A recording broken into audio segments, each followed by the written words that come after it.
or may not know, I won one of the winners of the FODM contest. I said I was going to do a review for before and after, so here's what I was going to do. I was going to do a before test before I take the headline or anything off, and then done another one after I've done that. So I'll show you a video of the before right now.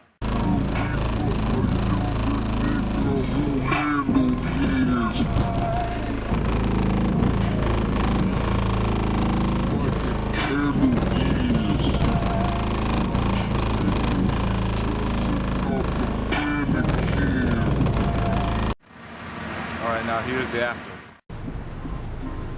I'm not gonna tell you again. Stay the hell away from my woman.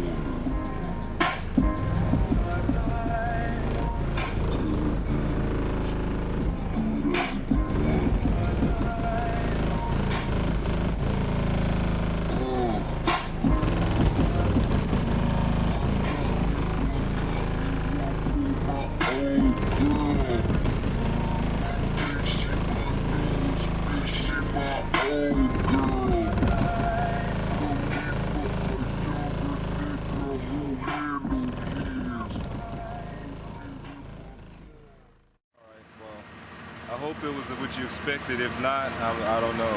I played only one song on the lows, so because that's what my car flexes a lot at. From my review, it stopped a lot.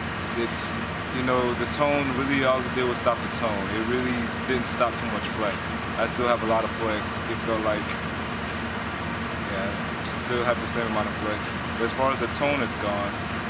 Didn't really increase my bass output that much. I'll get to know if I try it on a different frequency, because there's one frequency where it sounds like my whole body's flexing rather than the bass moving. So we'll see what happens. Other than that, I did my review, so thank you FODM and Dynamat.com for all the issues that I was having. Thank you for sorting that out. Thank you, Mastermind, and I guess I'll see y'all at the next show. I'll end. Yeah, be a me, ho.